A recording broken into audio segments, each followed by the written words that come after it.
INFOWARRIOR, May 16th, 2010, and I just have a host of issues to go over, stacks of news, but I want to start off in Afghanistan with these two headlines, one out of The Guardian, one out of the New York Times. Afghan prosecutor issues arrest warrant for U.S. Army officer over police killing. Let me explain how this works. And it is extensively covered in not only this article, but the article we're going to be going over in a minute.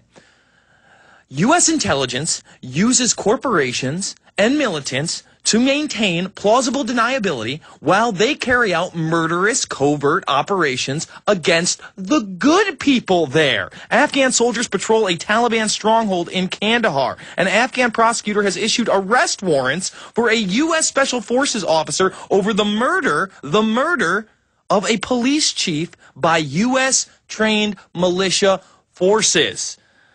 Brigadier General Ghulam Ranjabar, the chief military prosecutor in Kabul, has accused the U.S. of creating an outlaw militia which allegedly shot dead Mutula Kate, the chief of police in the city of Kandahar. Within seconds, they murdered this man. They come in, they say, "You're going to release one of our thugs." He doesn't even get to say no. He takes 2 steps forward, and guess what? He's shot in the chest. He accused American officials of refusing to hand over evidence or to permit his investigators to interview the Special Forces commander, known to the Afghans only as John or Johnny. And, of course, John or Johnny is not his real name. Sometimes these people have dozens of aliases. This is how U.S. intelligence works. The arrest warrant, which has been circulated to border posts and airports, is an embarrassment for the U.S. military, which is facing growing criticisms for links to militias controlled by warlords. Which warlords? Why, President Karzai's brother, of course. It's all a big joke. We install the dictator, his brother helps us run the opium, and the CIA covert murders. In Kandahar, the militias have been accused of murder, rape, and extortion. See, they're very loving people that the United States military and intelligence apparatus puts in, because we're all about hope, freedom, and democracy. Ranjabar said an investigation found the force that killed Kata operated from Camp Gecko in the hills outside Kandahar. Now, what is Camp Gecko? Oh, it's a base. It's a base for both U.S. Special Forces and the CIA. Weird. If you go to Kandahar, people say these guys pretend to be interpreters, but they carry out night raids and assassinations, says Ranjabar. We hear lots of strange and shocking stories. But of course, according to the Afghan account, the militia known as Kandahar Strike Force or Kandahar Special Group last June was supplied with U.S. uniforms, vehicles, and weapons. We supply them with the uniforms, the vehicles, and the weapons. We direct them to carry out the murders. We help them deal and grow the opium. That's why we're in Afghanistan, other than putting together a Eurasian Union under Anglo-American power. They demanded the release of a comrade held for a traffic offense. When police called to the scene by terrified court officials, the militia opened fire, killing Kata and 3 other policemen. They just gunned down the police if they want to have a discussion about what's going on, if they just don't want to hand over the militants they're requesting. The police chief took 2 steps forward, and then they fired, claimed a witness. Within a couple of seconds, the chief was sprayed with bullets. Then the head of the CID came over. He pulled out his pistol and prepared to fire, but was shot from behind. The involvement of Camp Gecko militia, again, Camp Gecko, where the CIA and U.S. Special Forces train, the involvement of this militia is politically sensitive. Oh, why? Because of its alleged close ties to Ahmed Wali Karzai, the Afghan president's brother and major drug lord who's supported by the CIA over the last 8 years. And that's revealed in the mainstream media. We cover an invisible empire. We'll be back after this. Infowars.com and PrisonPlanet.tv.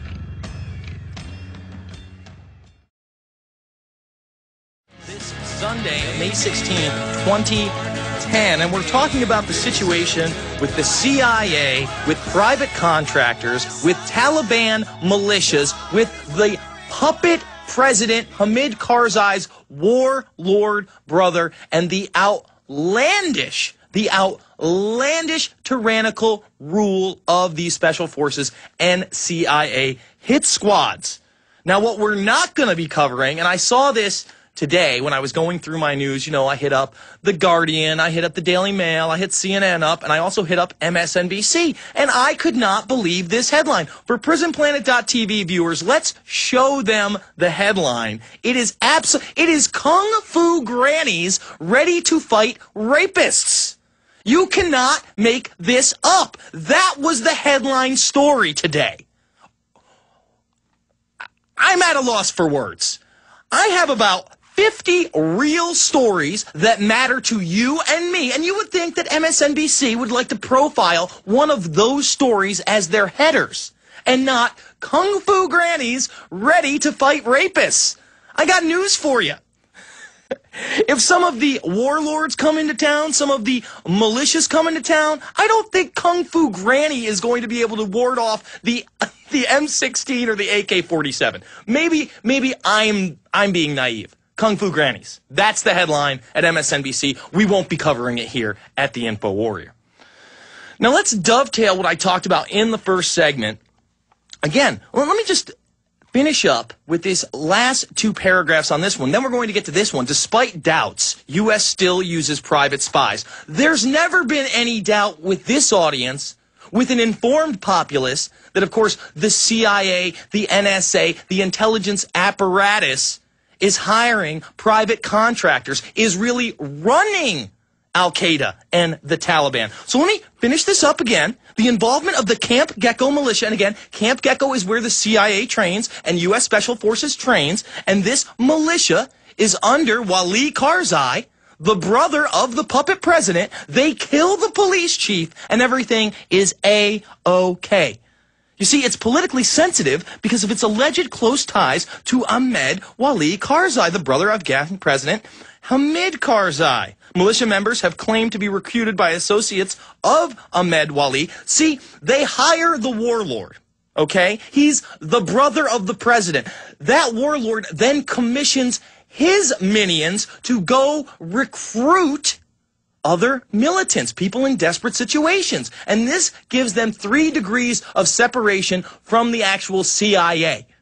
Okay, and they use companies like Lockheed Martin. We're going to get into that in the other article in a moment. And you know what's so funny? The press can always seem to get a hold of Ahmed Wali. Again, CIA funded for the last 8 years, the main opium dealer, and the press doesn't seem to have a problem getting in touch with this guy. Interviewed by telephone, Ahmed Wali called for an amnesty for the 41 men convicted of Katay's murder. Oh, he's calling for amnesty of the 41 people that executed 4. Lovely, lovely. And then he denied that he had any militia connections. Oh, yes, because powerful opium warlords and political personalities who deal the opium are going to be straight with the press. We should just take him at his word. Despite doubts, U.S. still uses private spies. Head of contractor network under investigation, but operations continuing. Again, the last administration is the same as this administration. It is a continuation of a plan for globalization. That's what this is about. It's not about right or left, Democrat or Republican. It's a power play. And it just continues. Top military officials have continued to rely on a secret network of private spies who have produced hundreds of reports from deep inside Afghanistan and Pakistan, according to American officials and businessmen, despite concerns among some in the military about the legality of the operation. But they just tell you it's okay and it's legal to deal the opium across the world, and we're taking our cut and it funds our black operations. Lovely. Earlier this year, government officials admitted that the military had sent a group of former CIA officers and a retired special operations troops into the region to collect information. They admit it. Admit it.